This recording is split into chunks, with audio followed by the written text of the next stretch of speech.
Folks, thank you. We're really pleased at the turnout. Leadership is a funny topic because, you know, there are 15,000 books written on leadership every year, according to Harvard. Like it's so overwhelming, and there are so many people in it, and what have you, that it's kind of a ubiquitous topic. So to have so many of you here today is really a pleasure. So thank you very much for that.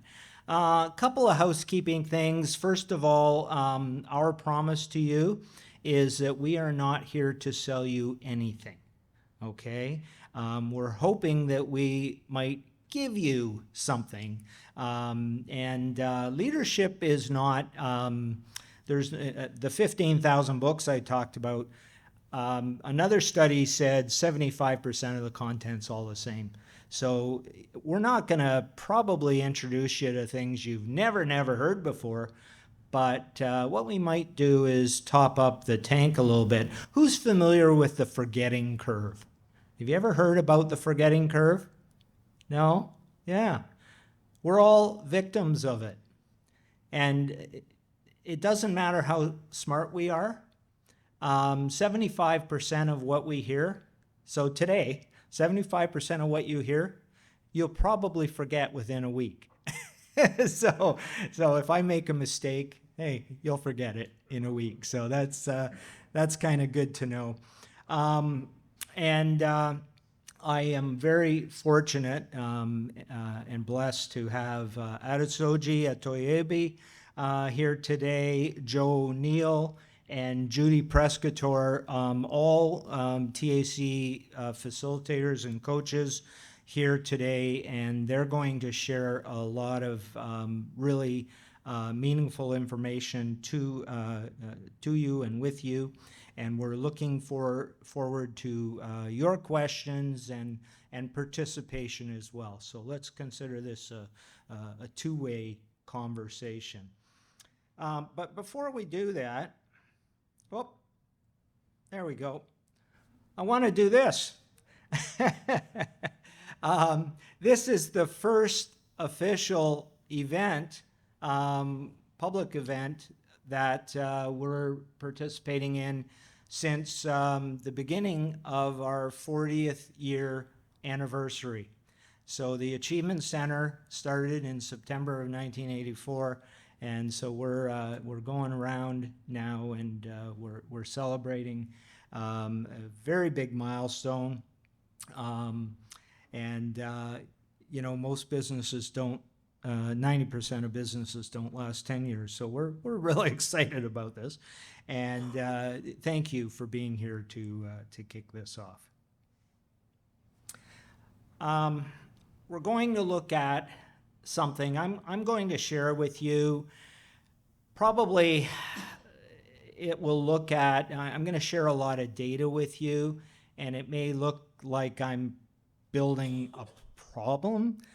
That's not my intention, but I want to share with you a reality. Raise your hand if you are in a leadership role. Okay. Most of us are. And so if you're in a leadership role, we're dealing with things right now as leaders that are a really big issue, and they keep us up at night. And so the reality is that 50% of leaders are looking elsewhere. That's the reality, and I'm going to share with you data that's going to validate that research. We don't want that to sound like a gloomy picture, because what we want to talk about is what are the little things that we can do that cost you no money, but maybe a little bit of attention and effort that might help you beat the odds. That's really what we want to talk about today. So Articulate Storyline, which is really big in the learning and development business, they provide a lot of technology products, including to us, that we use. So when you go online and do learning management systems and things like that, they're in that business, and their research says there's $1 trillion problem with turnover going on right now. And so we want to talk about how to fix it. I like to share this. I share this information a lot. It's 6 years old. This is an old article from the Globe, and it goes back because what they were doing is they were predicting, it says here, employers who don't realize the job market has changed are in for a nasty surprise. So this was back in 2018. Now, we all know that employers are desperate for skilled workers. We've seen the statistics on how long it takes to fill a job, so we know that. And we all, as employers, are frustrated by the amount of no-shows, right? So again, what can we do to beat those odds?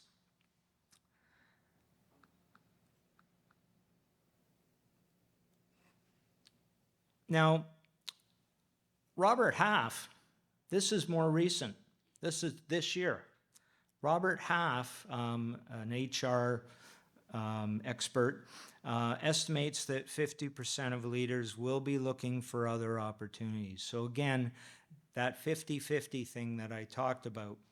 Gallup, another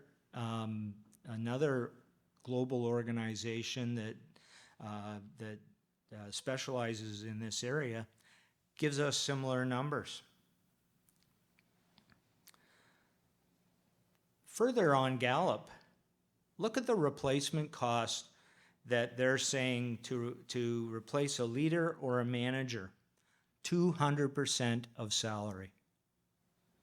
So if you've got 50% of them thinking about jumping ship, and the cost of replacing them is 200% of their salary, these are two very credible sources that are suggesting we as employers have a really big issue, right? That's certainly a big impact on our profit. And going down, if you've got technical roles, it's 80% of salary. If you have frontline employees, it's 40% of salary.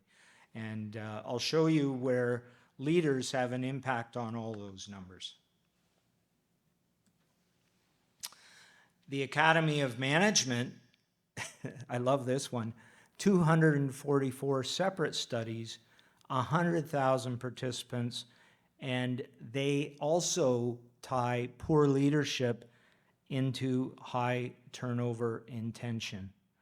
So if you've got people who are really not doing a good job as leaders, you are increasing across the organization, not just leaders, but across the organization, high turnover and tension. The good news is if you have strong leadership, you have low turnover and tension. So back to that 50-50 that I've been talking about, how do you beat the odds? What can you do to ensure that you have stronger than better leadership and increase your retention rates? There is a third statistic in this study overview that says if you've got so-so leadership, you've got so-so turnover and tension. So again, there's high correlations here. The Achievement Center, we were developing a new online leadership program recently. And so we were doing some further research. And so we were looking at some information online. And I did a Google search, and it was employee attrition due to bad leadership. Over 500 million search results. Okay, so this is a big issue, and you as leaders or within your organizations can help make sure that you are better than the odds.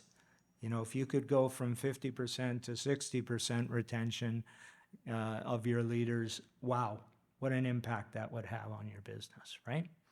So this goes back a few years, but it's still relevant today. I can show you more recent data. And this was Forbes in 2021. They said only 11% of HR leaders say they have the leadership talent they need. 11%. That was the lowest number ever reported in this study. And only 35% of employees feel inspired by their bosses. So 65% don't, right? We need to pay attention to this as leaders and owners of businesses, and what can we do to do it better? McKinsey, they've been in the news a lot lately, right? Because on Parliament, they got a lot of bad press, but they do a lot of good studies, and they said 87% of executives said their organizations are currently experiencing skills gaps, and almost 4 in 10 of these organizations don't have a plan of how they're going to get there.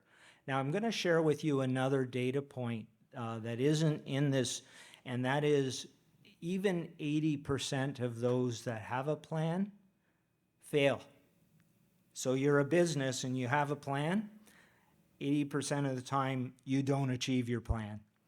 And so what we have is a very serious issue, according to McKinsey. Further, McKinsey, in some other research, they said, and this is not just leaders, this is everybody, 59% of employees say training improves their overall job performance. So if they feel they're being invested in, it will improve their job performance. And 41% say it helps with their time management. We can't get any more time, right? Time is finite, so if we can help them get more time management skills, that's a good thing. Just some interesting competitive things to think about. There are a lot of studies on soft skills training globally. I like this one. It's a smaller number. I could show you a number that suggests it's 366 billion, but this one I like because it talks about some other interesting things. It focuses in on management and leadership, and the compound annual growth rate is expected to be about 11% annually. And Canada is expected to be one of the leading growth markets. Sorry, we're going in and out? I didn't know. Do you want to all come up here? Because it's, I can see it fine. Okay, we're gonna just let them fix that. Okay, see? I didn't lie. It's up there. Okay, all right. Somebody yell or raise their hand if Marc is talking and there's nothing up there. Okay. Okay, because Marc will keep talking.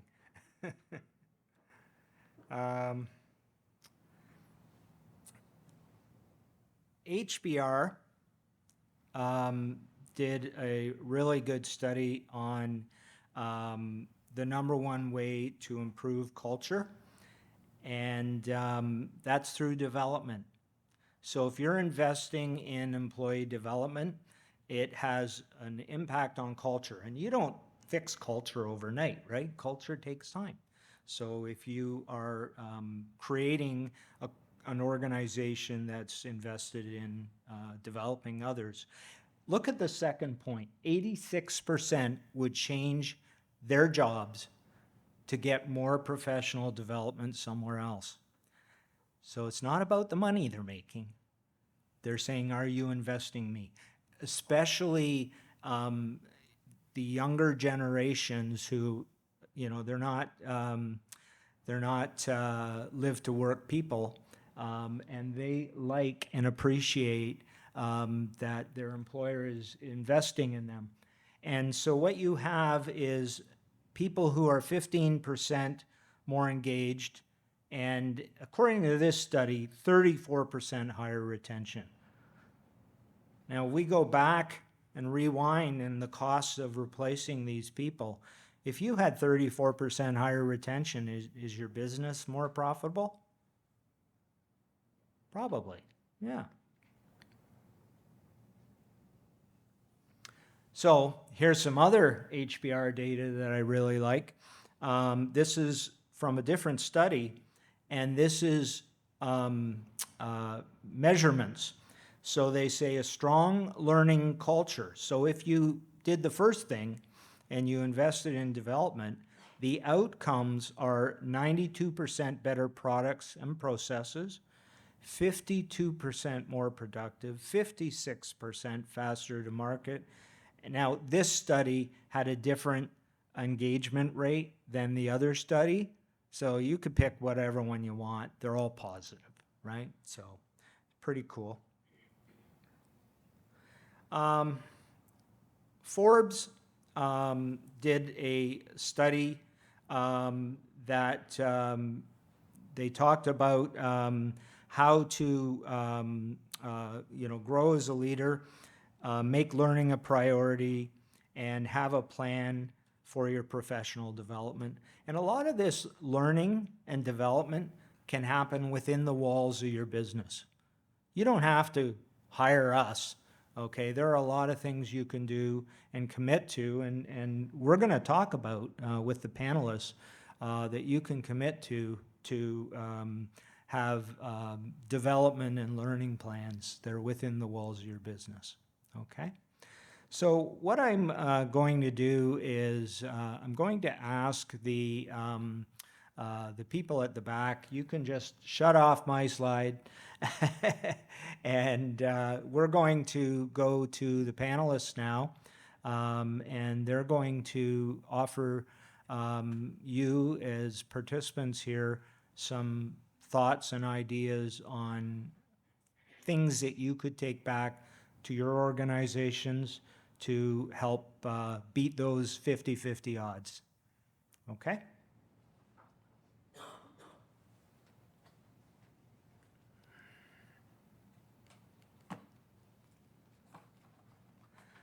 All right.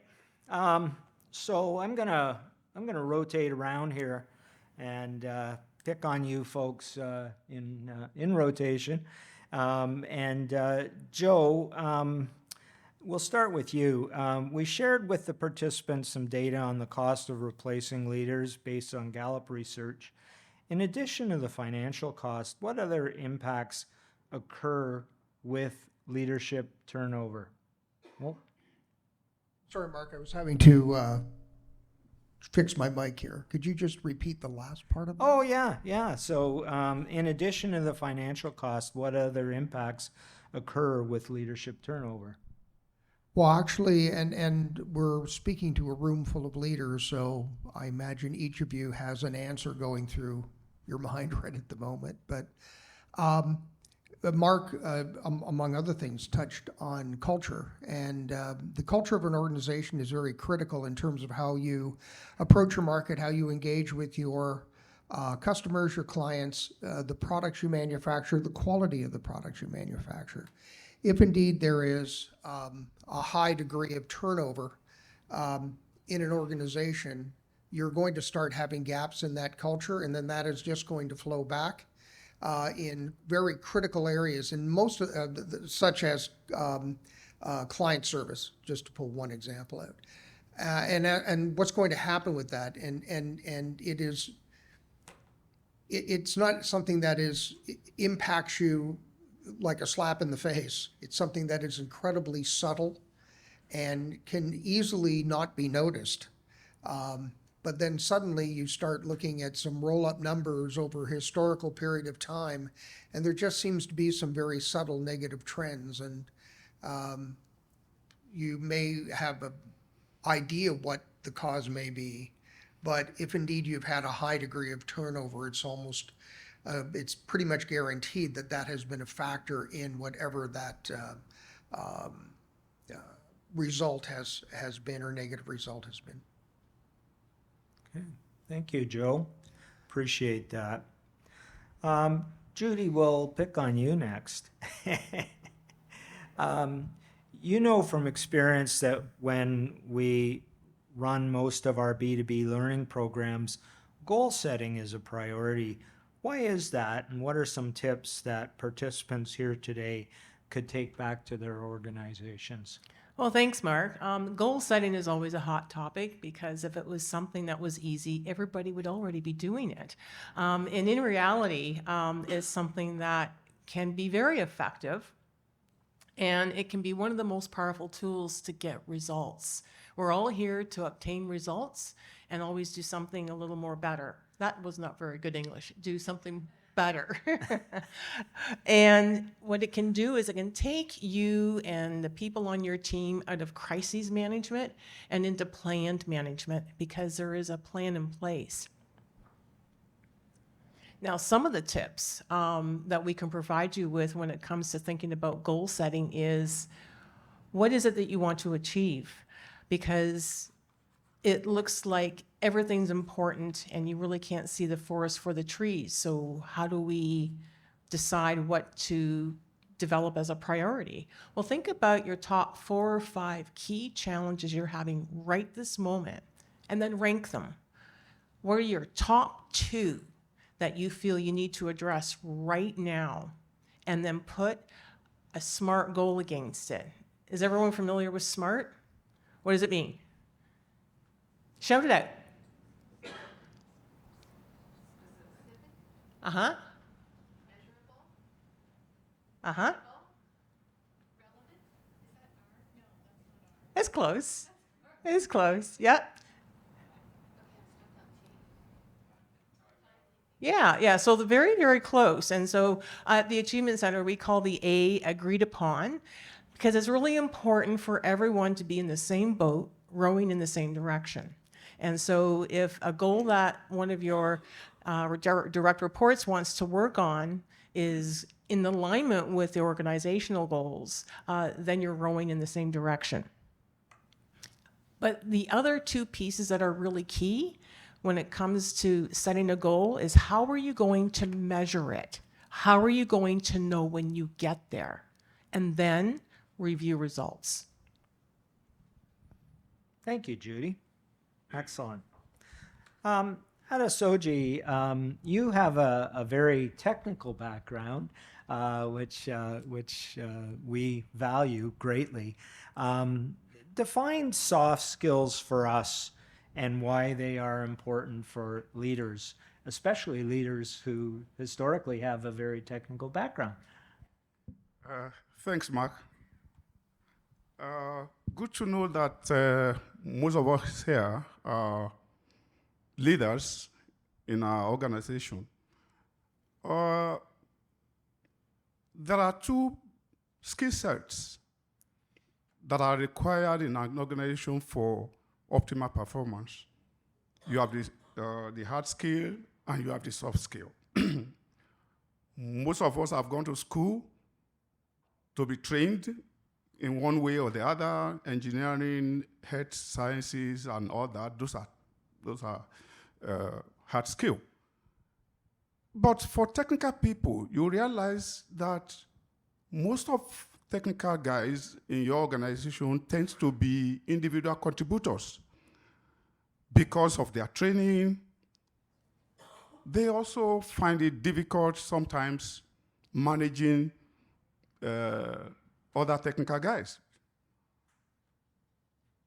because of lack of the soft skill that Marc just mentioned. Soft skills are transferable personal traits that are developed over time during your career.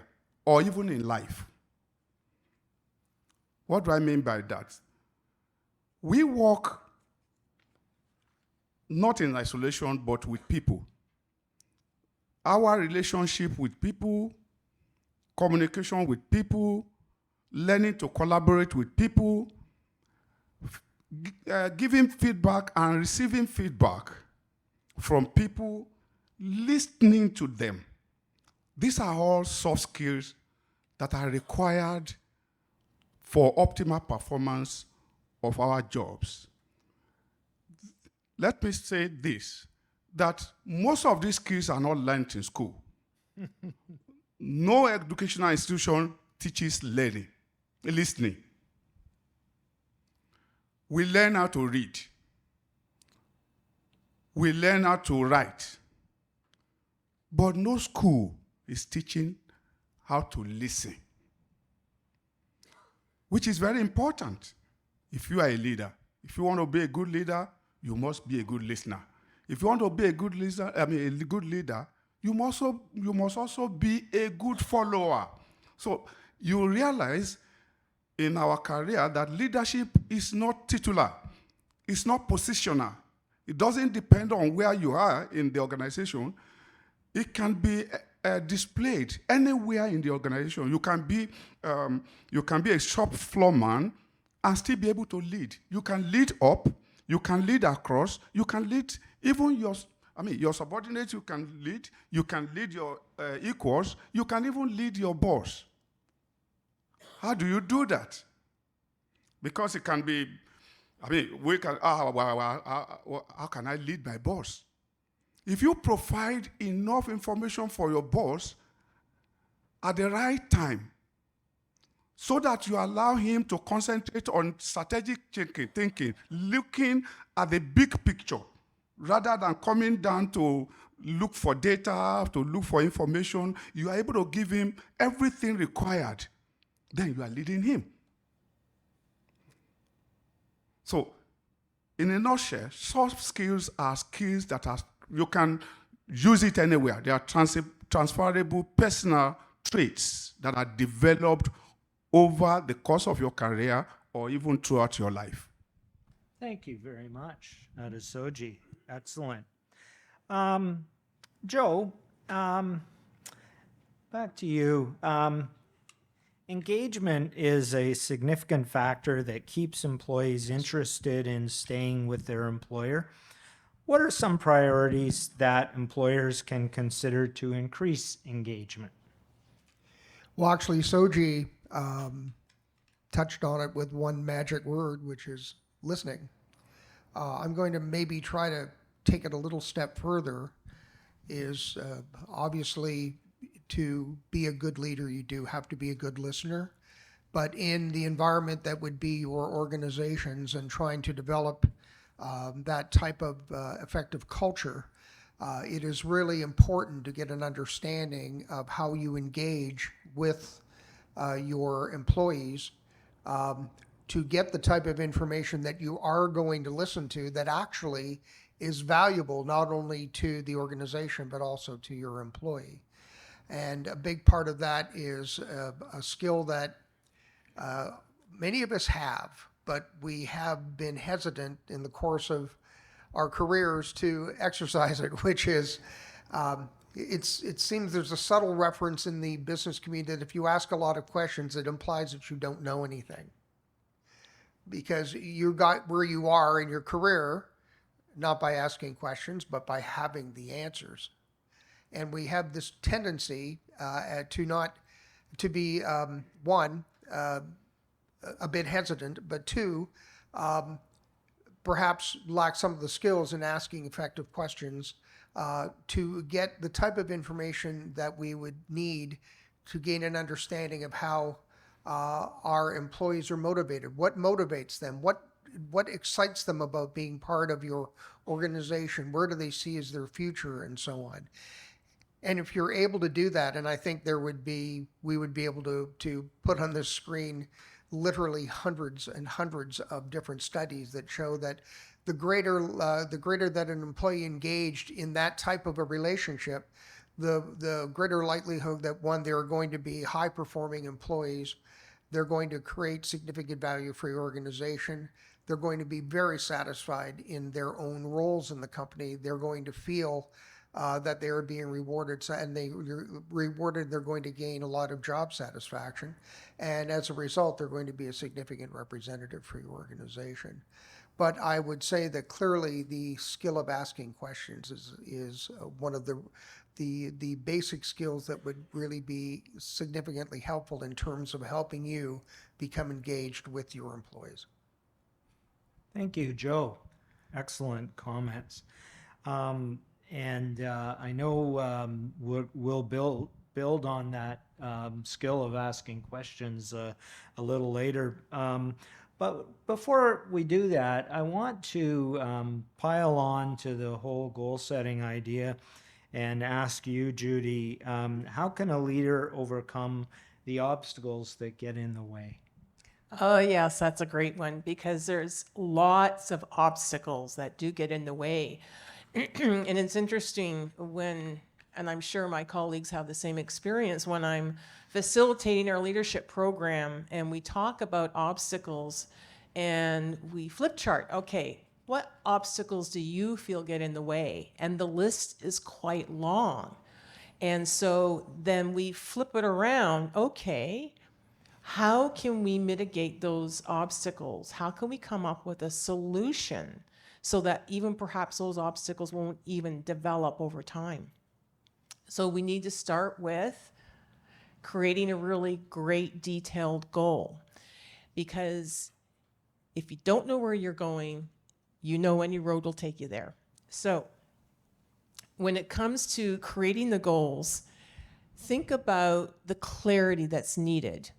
And we all lead by example. So when we're creating a goal, it needs to be clear, it needs to be understood, but it also, the agreed upon piece that's really key here is that when goals are being developed, we work with an acronym called WIFM. Has anybody ever heard of WIFM? Hands up. Courtney, what does it mean? Absolutely. How is it going to impact me? How is this goal going to be something that's going to matter to me? So that agreed upon piece is very key in developing a goal that can be successful. So we're going to also be getting into this topic in a couple of minutes about coaching, and that is another integral part of the relationship you have with your direct reports when developing goals and ensuring whatever obstacles that might get in the way, have that conversation and see what's going on. And another study, this was done by the Dominican University back in 2015, and there was 276 participants that went into the study, and it was based strictly on goal setting. And what they chose was, this group will work on a goal that they've thought about. You know, what do I think I need to work on? Because that's where a lot of us have our goals, is up here, because we think that's good enough. And then they asked other groups to really do a deep dive into setting goals and doing something about it. So the group that not just thought about the goal, they actually wrote it down. They wrote down an action plan on how to support that goal, and committed to a friend or a colleague for accountability to make sure that goal would be successful. And the fifth step was run a report or track a report on the results. What's my progress been like? So at the end of the study, the people that just thought about a goal, about 40% were successful at achieving it.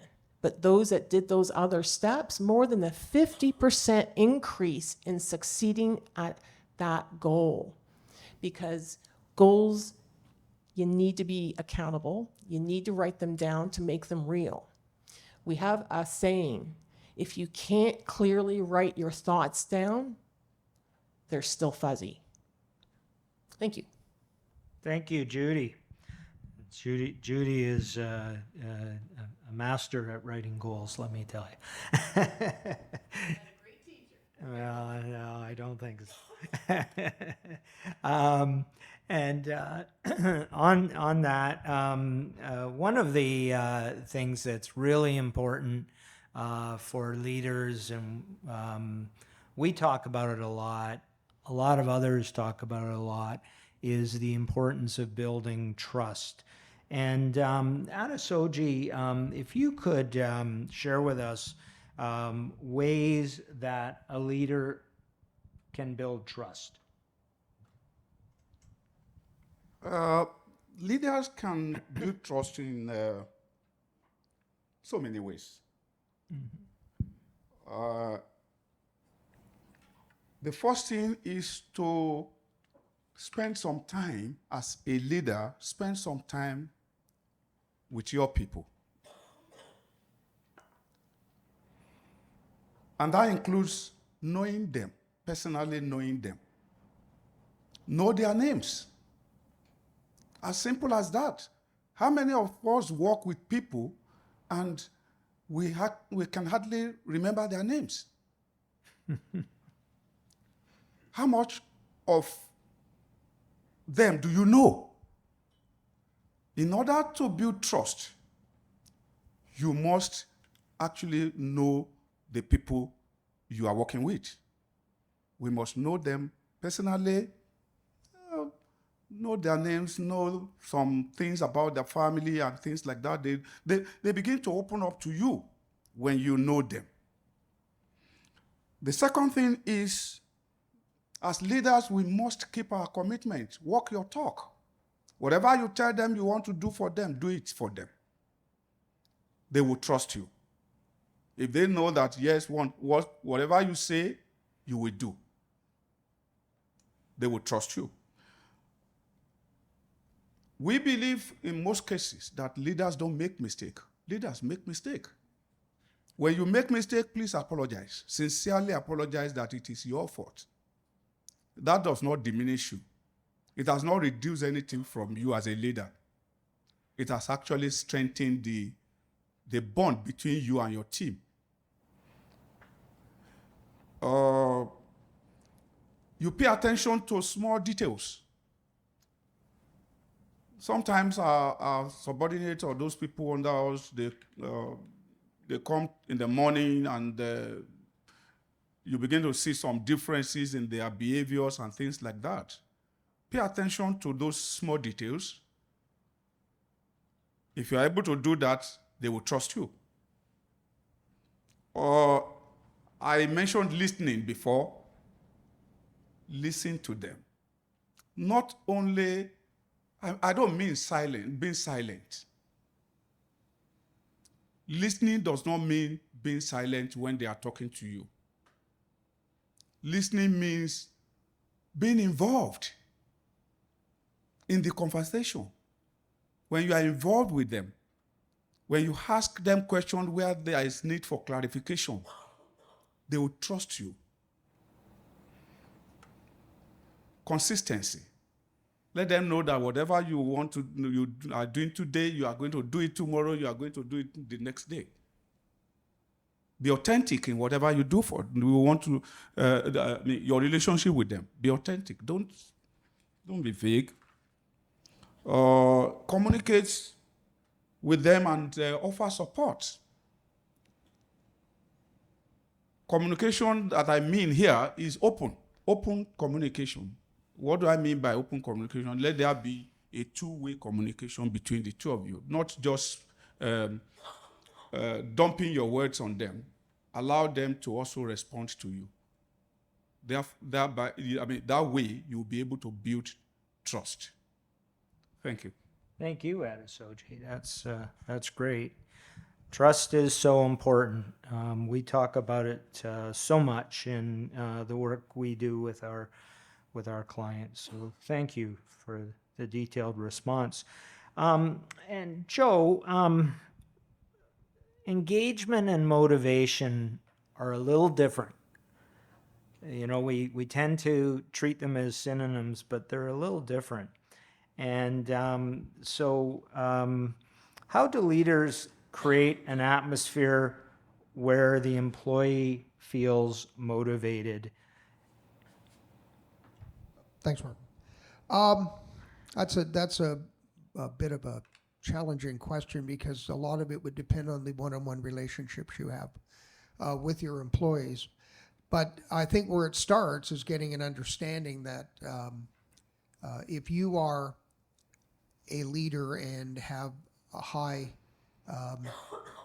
intellectual capacity to communicate with your staff, what you're going to want to learn is what motivates them. And one of the things that we engage with our own clients is getting an understanding that people are self-motivated. You cannot necessarily motivate an individual, at least you're not going to be able to do it, one, effectively, or two, for a long period of time. But if you gain an understanding of what truly motivates them, then you can develop a level of communication with that individual such that you understand each other. You can create an environment where what motivates them is the environment that they're actually in and they are excited by. So I really believe that when you talk about engagement and motivation, as Mark suggested, sometimes we use them as synonyms. If you're going to become engaged with your employees, you're going to have to understand basically what motivates them and recognize that you have to learn what motivates them. You have to ask them. You have to engage with them in that fashion. Because if you don't, you're just guessing. And actually, I find when I'm speaking with a lot of my clients, particularly the CEOs, they'll often make reference to the fact that they all know what motivates their employees. But when you dig down a bit, you realize that they're pretty much guessing as to what it is. And they haven't really explored it. And they may find, if they actually ask them, that they'd find their motivation is substantially different. And hence they would approach how they engage with that employee differently. Okay. And Joe, what is the best kind of motivation? Self-motivation. Okay. All right. Want me to talk about the other two?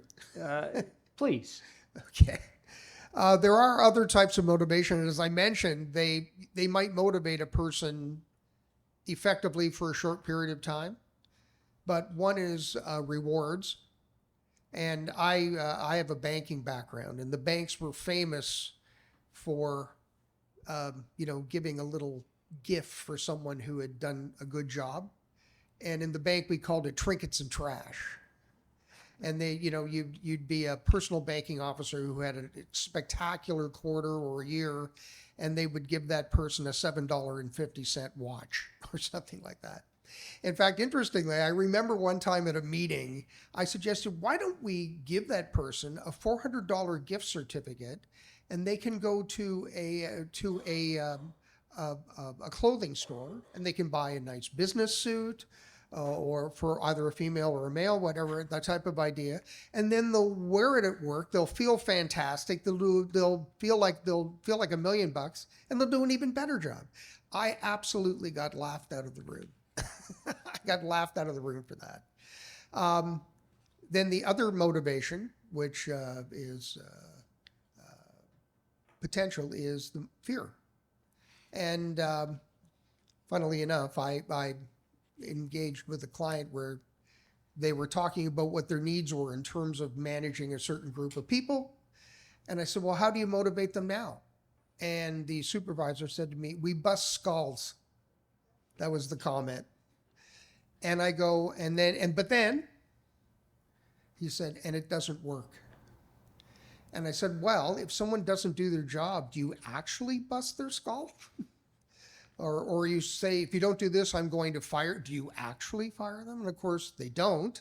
I said, so in that case, that motivation is going to fall away very quickly, and they'll eventually ignore it. And that's why it is so key to understand that what truly motivates an individual comes from within. Thank you, Joe.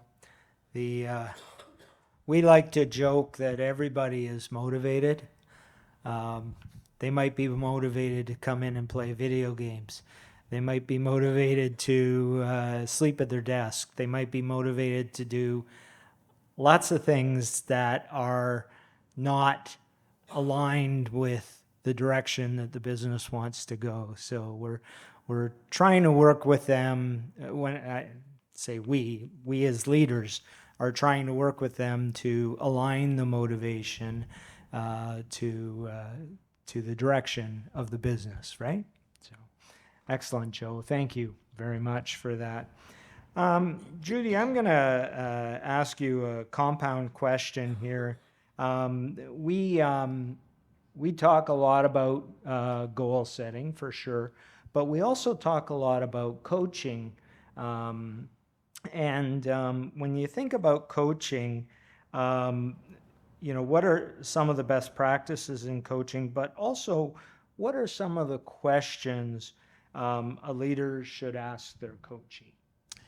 Well, thanks, Mark, and that is compound. And when it comes to coaching, quite often what can happen is it can be put on the sidelines because it's not putting out a fire right now.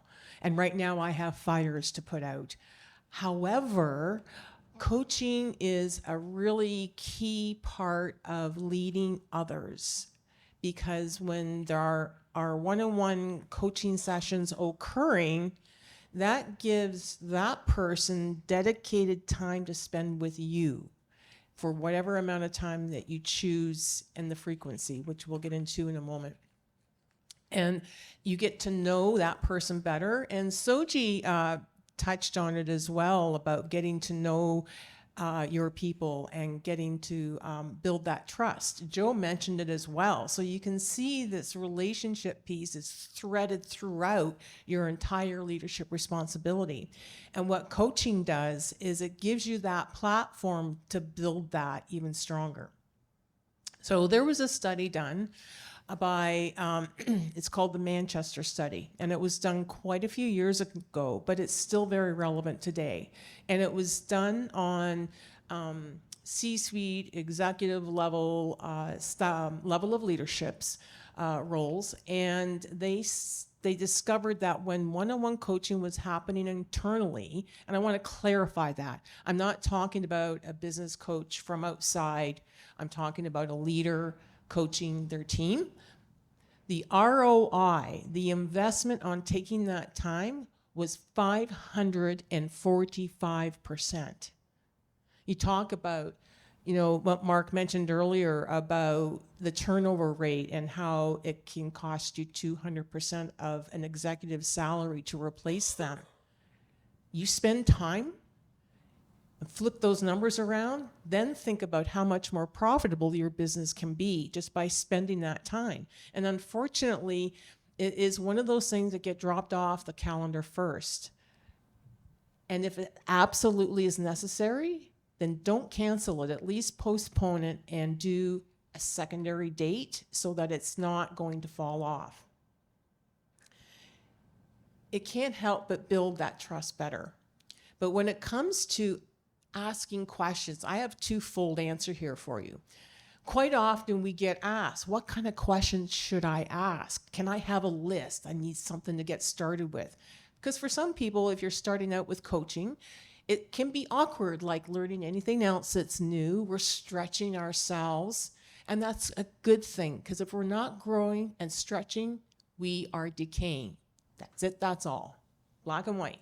So when we're developing our coaching skills ourselves, we want to think about maybe we do need a list to get started with. The reason it's two-pronged is because, yes, there are certain kinds of questions you want to ask. However, if you ask the first question, which should always be, how are you doing today? The secret word here is you. Not how's your job, not how's the project, how's the timeline, how are you as a human being doing?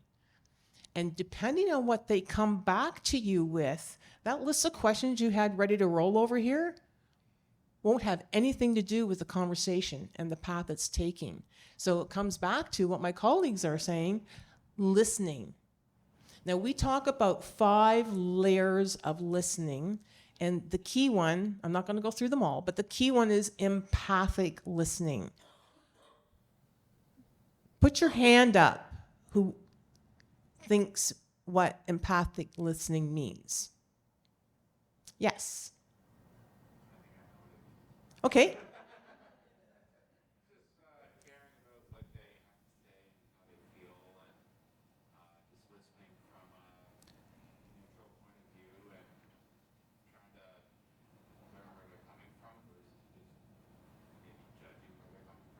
Very good, very good. And Rick, you had your hand up. Empathy and listening is putting yourself in that person's situation and thinking about it from that perspective. Okay, those are all very good responses.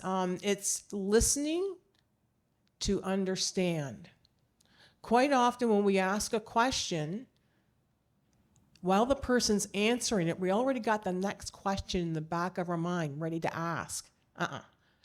When they're talking to you and you have that one-on-one time with them, listen to understand, empathic listening. So very great points that both Rick and the gentleman behind you had noted. Be in their presence with them and listen intently. So if you do need a list, I started with, how are you doing today? You can also ask, what's on your mind? Or, what's been going on lately? You can couch it any way you want. It's the same idea. What about this one? What is it that you're hoping that I wouldn't bring up today? And if you've got that relationship and that trust there, they might very well be honest and tell you the truth. Or maybe they're not ready yet. It'll take time. And when the conversation is developing, you can also think about, if they've brought up a situation, challenge them. Well, what got in the way? Or how other way could you look at that? What other way can you actually think about solving that challenge? And then how should we follow up? Who's going to be accountable for what? Because when it comes to coaching, there are 4 key elements: guidance, commitment, support, and accountability. And the accountability piece comes in part of the coaching conversation is, who's going to be responsible for what? Because that's a perfect platform to develop your goals as well and have an understanding. A couple of other key things to take away is, well, how often should I do it and how long should they last? On average, it may be once a month, maybe 30 to 60 minutes for a session, but it shouldn't be any longer than that because it's not going to be productive any longer.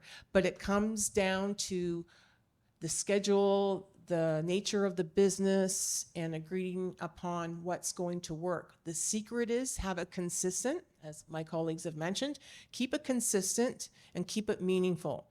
So if once a month, once every 2 weeks, whatever works for you, I challenge each and every one of you, when you go back to your office today, think about how you can implement one-on-one coaching in your business with your colleagues. Have a conversation with them. I went to this seminar today and I wanted to take something out of it, and I want to have this conversation with you about this. Let's talk. Thank you, Judy. Excellent. Excellent. So I have one more question for each of you. And then we want to make sure we leave time for you folks for any questions you have. So there, I'm giving you time to think about your questions. Adesoji, when we were talking about some of the most important things that a leader needs to think about in preparation for this this event today, you and I got talking about emotional intelligence. Can you share with us some key points in emotional intelligence that a leader might consider? Thanks, Marc. We as leaders, we all go through a lot of stress in the discharge of our duty, possibly because of production pressure, because of having to meet deadlines and things like that. But while going through all those stresses, we forget that we are all human beings. Human beings have emotions. We have our own. Those one working with us also have. That is the reason why emotional intelligence is very, very important. What does it mean?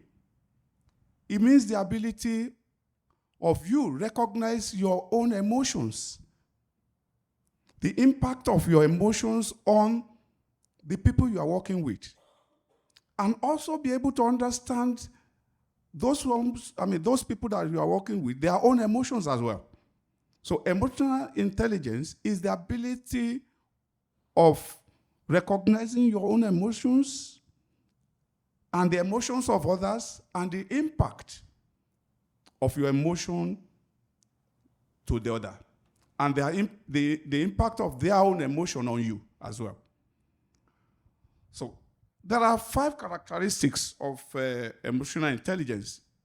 The first one is self-awareness. Are you aware of what actually triggers you? As an individual, what is it that sets you on edge? That's self-awareness. Are you aware of what triggers you? That's the first thing, to be able to know yourself. How much of yourself do you know? In order for you to be able to understand somebody else, recognize the emotion of others, you must know yourself. The second one is self-regulation. Having been able to identify your own emotion, how much ability do you have in regulating yourself? Self-regulation is part of the characteristics of emotional intelligence. Then Joe and Judy talked about motivation. Motivation is internal. It's an intrinsic factor. It is in you. What motivates you may not be a motivator for me. So we must understand what motivates those people that we are working with. What is it that motivates them? Have we been able to identify all that? If we are able to identify all that, then we'll be able to work with them perfectly well. Then it's been said here, empathy. Empathy we don't mean sympathy. The ability to be able to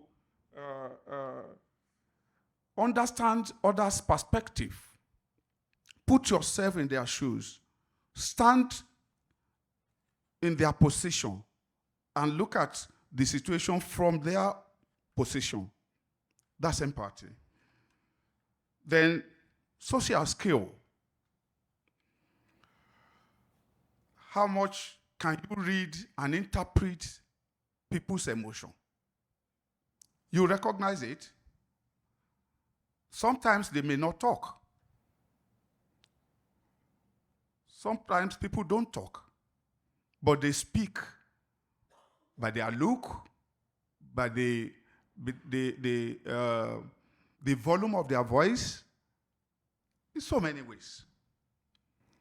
So emotional intelligence is the ability to be able to recognize all these things in the people we work with.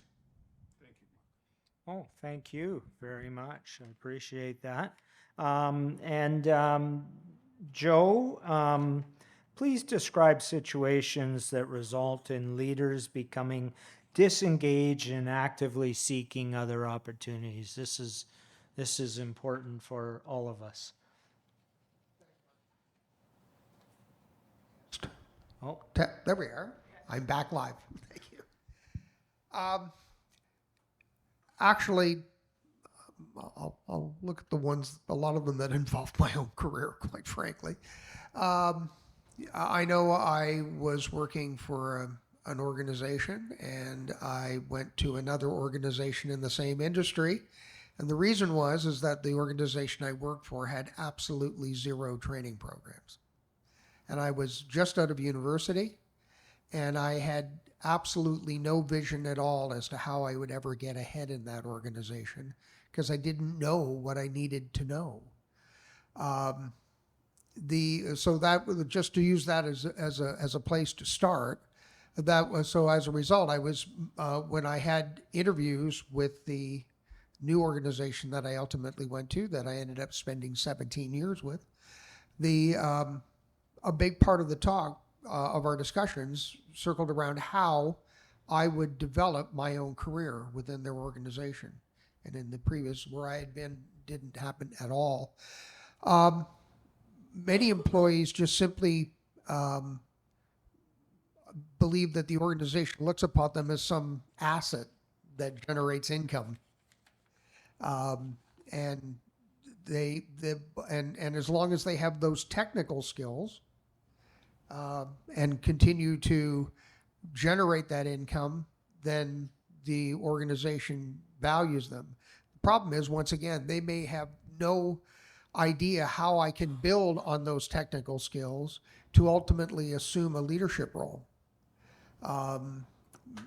Perhaps they might be interested in going with one of their more senior people on a sales call to engage with a customer and find out why a customer is interested in doing business with the company that they work for. Clearly, that can be a critical one.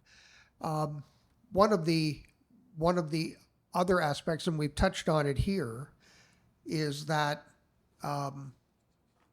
you may have an individual who has a subtle challenge with their job. Like, one of the things that is very common that creates stress in an organization, and I think all of us need to be aware of this, anytime we promote somebody. You're promoting somebody because they were doing a very good job at whatever level they were doing it at. We have now gone and promoted them and basically grabbed them by their swim trunks and thrown them in the deep end. And we may even recognize that, well, yeah, there's elements of this job that they don't have skills yet, but they'll build on those skills. What we need to be aware of is how that is impacting them psychologically. For example, they used to just go to work and they were so confident in what they did. They knew their job. They come in and they knew they were providing value to the organization. They were earning their paycheck. And now they're not sleeping at night because they know they're going to go into the office, and within 15 minutes, they're going to have a challenge that they've never dealt with before. In fact, I'm a huge baseball fan. And if any of you are Blue Jays fans, one, my condolences. Two, there's a player on the Blue Jays named Davis Schneider who his teammates adore, who the fans love. He came up to the big leagues and had one of the most amazing weekends in the history of Major League Baseball. But he is struggling big time. He can't hit. And he's probably going to lose his Major League career. But if you think about that, what are they talking about? They're talking about his technical skills in trying to hit a baseball. But has someone sat down with them, and hopefully they have, but has someone sat down with them and said, Davis, how are you feeling? Like, what's going through your mind as you're walking up to the plate in front of 40,000 people? And they might have a better opportunity to deal with the technical skills if they had better understanding of actually what's going through his mind, because I think they're going to find out that he has psychological obstacles that are actually impacting that. And often what happens is when you're doing, and it could happen to any employee with any technical skill, you sort of focus on the technical skill, but you're not just asking them, how's it going? Because you might find out that the how's it going part is what's going to lead you to the other solution. Thanks, Mark. Awesome. The last question I'll ask the panel, Judy, change is inevitable, but people still resist it. Please share with the room a few best practices for leading change. That's something we're all dealing with all the time. Yes, thank you, Mark. Can you hear me? Okay, great, thank you. Okay. So when it comes to change, and change is always going to be happening, that will be the only constant. But what needs to change? Like, we don't want to throw the baby out with the bathwater. We don't need to do that. But what does need to change? Because it's really important to keep the company culture, if it's a good culture. We want to keep that intact, the core values of the organization. We need to have the baseline stay, because if change is coming, quite often people feel uncomfortable about that. And so keep something consistent is going to be really important when developing something else that needs to change. So think about, okay, what does need to change? And who is it going to impact? And how do they feel about it? You see, we come back to feelings, we come back to listening, trust, because it's all soft skills at the end of the day. So I'm going to give you an example.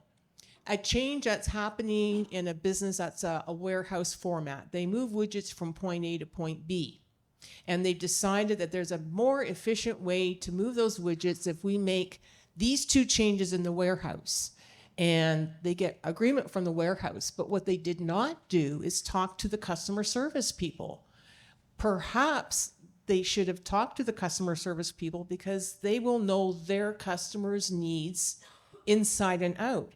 And these changes could impact the client experience because the process has changed. So it's really key to think about who is this impacting and give them the opportunity to give input. The next thing is when there's an opportunity for a forum to be provided, and think about who are going to be your change champions. There are going to be people that will be, yeah, let's do this. Let's get those people on board first, because their positive energy will help bring other people on board that I'm not sure about it. They're going to be your champions for you. So think about who those people will be in your organization. And the other thing is, as a leader, we have the opportunity to build the momentum in a positive way and think about change as an exciting time, because with change comes opportunity. It doesn't always have to be about something bad. It can be something really positive, because quite often when people hear about change, they're not worried about change itself. They're worried about how it's going to impact them. Am I going to be relevant still? Is what I do still going to matter, or will I still have a job? And so that's what people are afraid of. Because if we were afraid of change, we would never go out and eat in different restaurants, we'd not wear different clothes, go on vacation. We're not like that. There's a part of us that loves change. And as a leader, we can build on that. Awesome. Thank you, Judy. And I'm happy to say we're right on schedule as awesome panelists here. So good. Well done. Well done.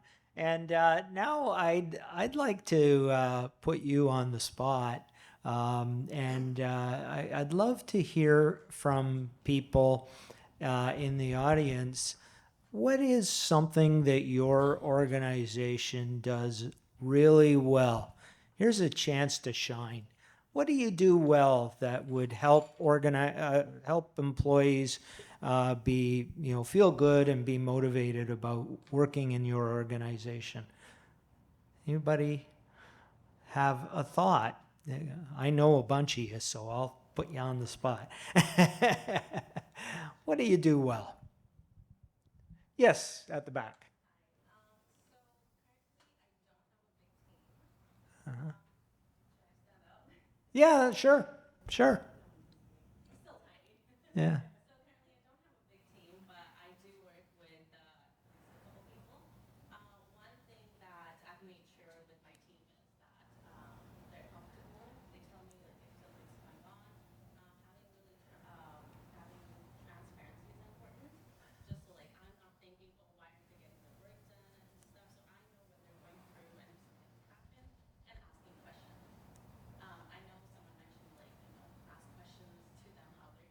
Yeah. A lot of times employees, they are interested to asking questions in and stuff. So make sure that I've always like ask as many questions you want.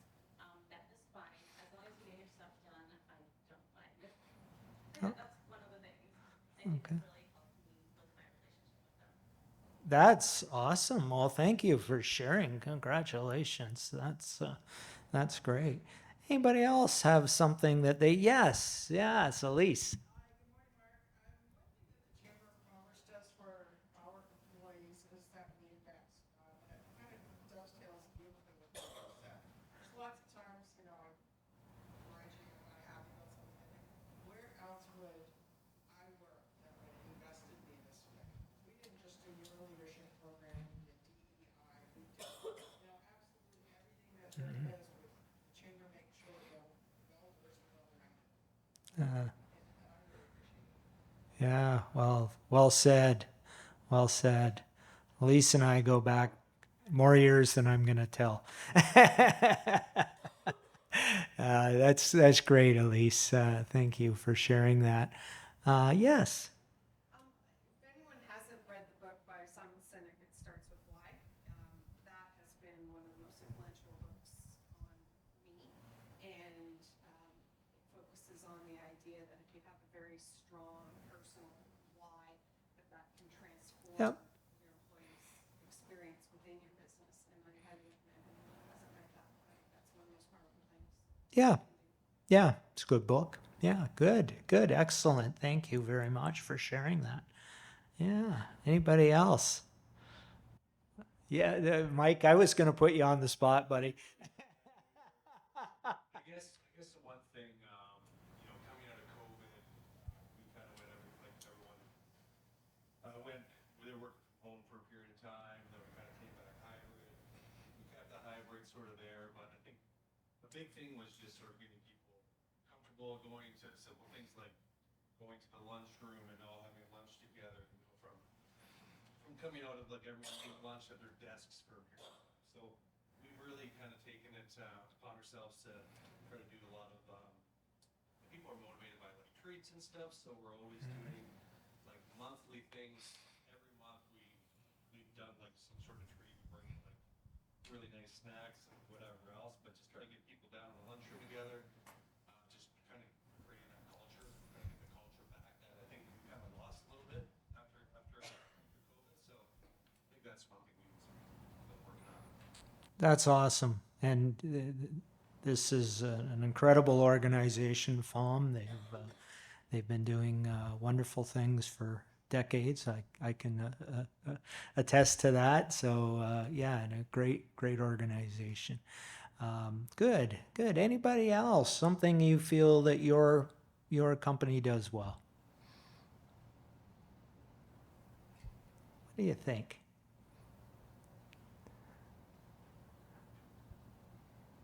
Yes. Yeah, Rick. Trying to think of something, and we do encourage dissent. So we'll have a project, and it's generally my job to scope out projects for the most part. And I'll approach it in a way of, does anybody see anything that could go wrong with this plan, and we offer some input.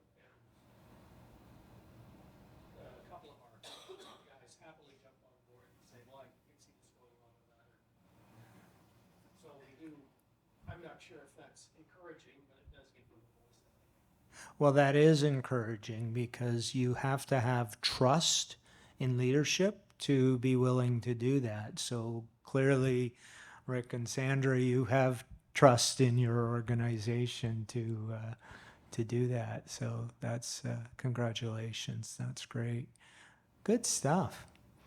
Well, folks, and Courtney, I know you've got a first-class organization, so I can, I. I'll just share a quick tip, which is, I think one of the things we do really well from a listening perspective is during our weekly meetings, we celebrate the wins and learn from the lessons. And standard segment is a non-negotiable for our production meetings. I won't work at other things to talk about, but we will definitely talk about celebrating the wins and the learning from the lessons. point of reflection to kind of look back over the last week, figure out something that they're really proud of and share it. It definitely fosters a culture and sense of belonging, which I think is really important. And for learning from the lessons, it allows us to kind of collectively, learn from each other and hopefully that helps the organization. That's great, Courtney. And celebration is identified as one of the big gaps that leaders forget to do. We're too busy, right? It's like, oh yeah, I meant to say something, but we're too busy. And, I'm guilty of that. As a leader, sometimes I forget, and we all forget. So that's awesome that you've built that right into your culture, Courtney. Thank you for sharing. That's great. Well, we've got, 4 facilitators and coaches up here. Is there anything that you want clarification on, or any question you want to ask us? Yes. I love this presentation, and I'm celebrating. At my company, we do a lot of these things. We is really mainly because I'm the president of food service contractor. So one of my questions is to this whole thing is like, what is my major challenge right now?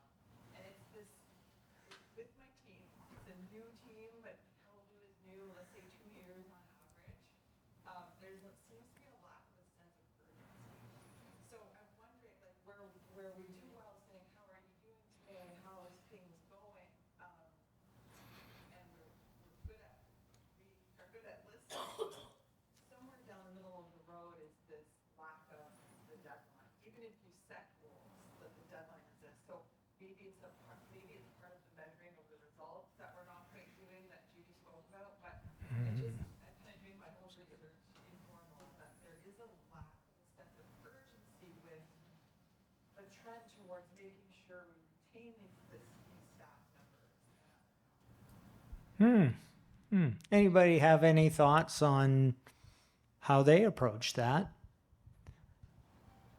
Yeah. How do you create a sense of urgency? Hey, breaking skulls. Yeah. Yeah. Well, we found out that doesn't work too well. That'll increase the 50-50 in the bad way, right? Yeah. Yeah. No, absolutely. You actually provided a big part of the answer in your comment, and the importance of measuring key performance indicators, and saying, and Courtney talked about weekly meetings, and are you bringing the things up that are important on a regular basis, measurement. And there's a second word, evaluation. And so you can measure, oh, look at us, we failed and I measured it. Well, you evaluate, you've got to also evaluate why it's working and why it's not. So measurement and evaluation do help one way. There's another way, and Judy, you were talking about the word that starts with a C. What helps create a sense of urgency? Coaching. I was going to say coaching, but I'm thinking, I think that's the word we're looking for. Yes. Yeah. So yeah, absolutely is having those regular sessions where nothing's going to become a surprise.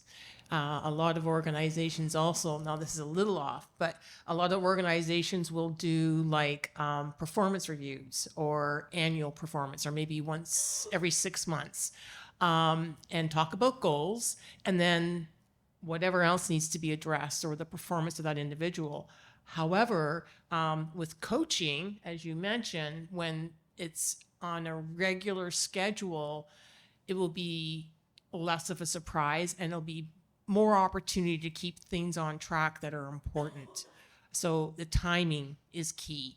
And if it's something that does have urgency to it, we have the opportunity as leaders to develop that culture that we need to be able to check this box on a regular basis. Yeah. And Stephanie, we'd be happy at no cost to share some best practices there if you want to pick our brains. We've only been doing it for 40 years. Actually, Mark, if I could just add a small point to that, which might be beneficial. Often organizations that do set goals, the the objective seems to be setting the goals when the actual objective is getting the results. The goals are a means to that. And often what can happen is an organization will go through the process of developing a very clear SMART goal. But what they may not necessarily pay attention to or accept is the fact that, well, you know, this aspect of this goal that we set isn't working. And we need to course correct. Whereas often what organizations will do is they'll just sort of blindly going forward because we set the goal. We're not going to vary it from it. And the longer it goes, the more of a tangent they get off from what their objective is, and they're less likely to create the result. And if you do that, eventually people realize, you know, we're spinning our wheels here, and then they lose their motivation to do it. Yeah. Yeah.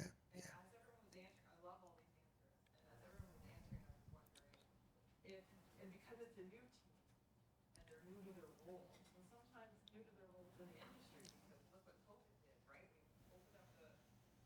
We opened up how we think about, well, everybody has these skill sets that could translate, but then everything new in the industry, there's a lot of goals, like there's a lot of goal setting, a lot of goals, because to be able to do the job, you're going to be measuring, are they able to do the job? And so maybe it's because there's actually so many goals that you can't be all. And the A in the SMART acronym is agreed upon, and there may be a team member, if you ask them, they may have the courage to say, I understand what my job is, but I don't know how to do it. Yeah. No, excellent. And it takes a lot of courage for a person in a work environment who gets a paycheck to say, the thing you're asking me to do, I don't know how to do. But they may say, I'm prepared to learn, but I'm going to have to learn how to do it. Or maybe we need another person to do that with a greater level of skill. Yeah. Yeah, happy to have that follow up. Absolutely. Anybody else? Let's throw yes.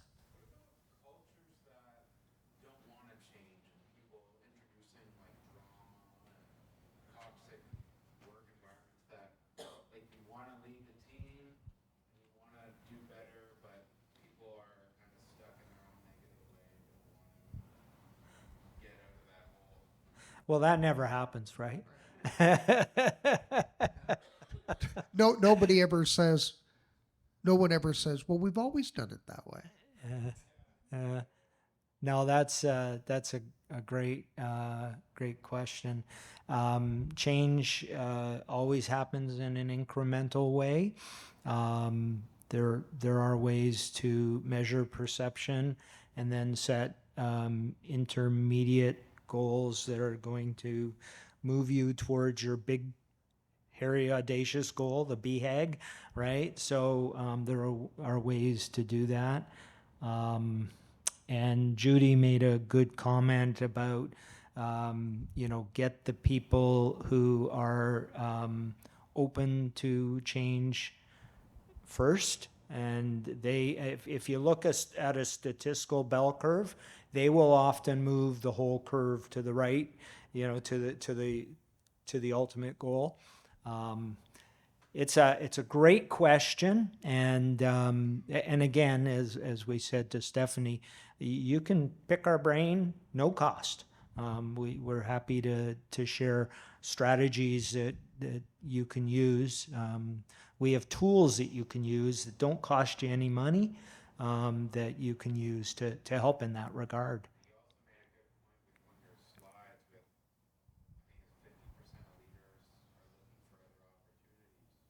Yeah. Yeah. Yeah.